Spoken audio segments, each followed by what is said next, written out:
अस्सलाम वालेकुम।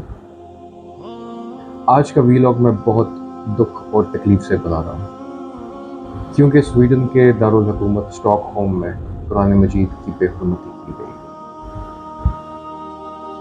अफसोस की बात यह है कि ये सब कुछ स्वीडिश हुकूमत की सरपरस्ती में हुआ।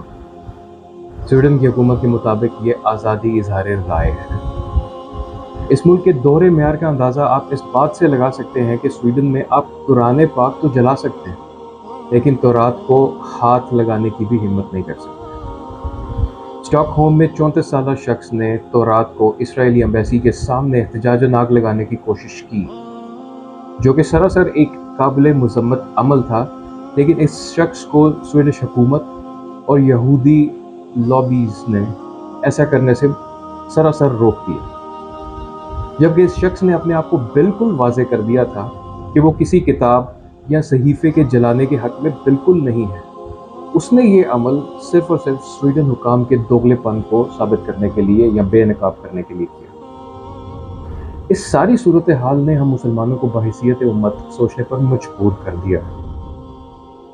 इसी शहर में सिर्फ एक हफ्ता पहले स्वीडिश हुकाम ने रासमुस नामी एक शख्स को पुलिस की हिफाजत और हुकूमती मंजूरी से टर्किश एम्बेसी के सामने एक मेला सजाने की इजाज़त दी, जिसको ऑफ कोर्स हुकूमत ने सपोर्ट किया, टैक्स पेयर स्वीडन के टैक्स पेयर के पैसों की वजह के बेस के ऊपर। और उसने वहाँ पे कुरान मजीद को नज़र आतश किया और उसकी बेहुरमती की, और ऐसा करने का इख्तियार स्वीडिश हुकूमत ने उसको दिया। और तो और हमने स्वीडन के वज़ीर आज़म और वज़ीर ख़ारजा को अवामी सतह पर इस मज़मूम फेल का दिफा करते हुए देखा गया। कहते हैं कि अगरचे वो इस अमल के हामी नहीं है, लेकिन ये इजहार आज़ादी राय है। क्या हो रहा है ये? क्या ये इजहार आज़ादी राय है? आप किसी कम उम्र बच्चे से भी पूछ लें, मुनाफिकत।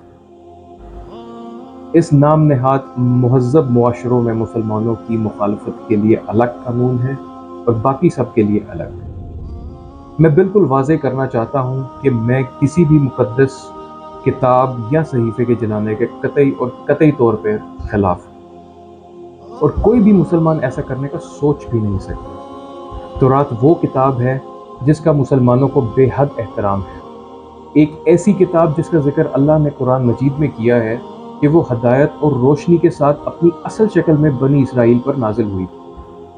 किसी भी मजहबी सहीफे को जलाना एक घटिया फेल है, लेकिन ये दोहरा मेयार क्यों?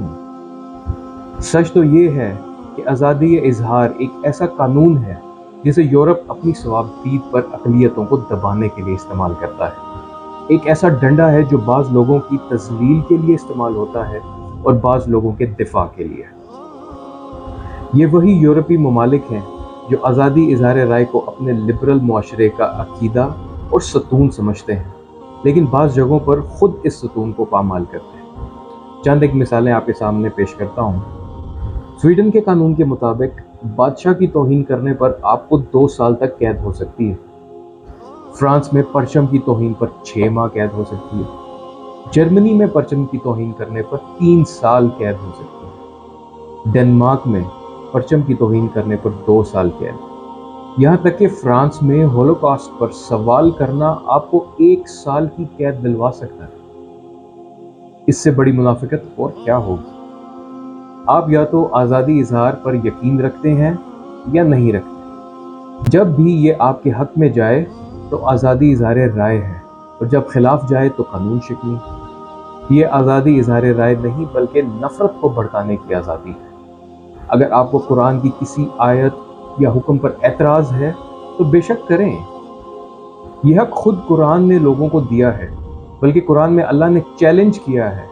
अगर वो इस किताब के बारे में शक में हैं तो इस जैसा कुछ ले आएं, चाहे वो एक सूरत ही क्यों ना हो। अगर आप ये दावा करते हैं कि ये नाउज़ुबिल्लाह कलाम इलाही नहीं है, तो इस किताब में कम से कम एक गलती तो तलाश करके दिखाएं। ये एक ऐसा चैलेंज है जिसने अपने नाक़दीन के पास किताब को जलाने के सिवा कोई जवाब नहीं छोड़ा। जब इनसे कुछ नहीं बन पाता تو بہت سے لوگ تو ہدایت پا جاتے ہیں، لیکن اکثر اس طرح کے شرمناک کاموں پر اتر آتے ہیں۔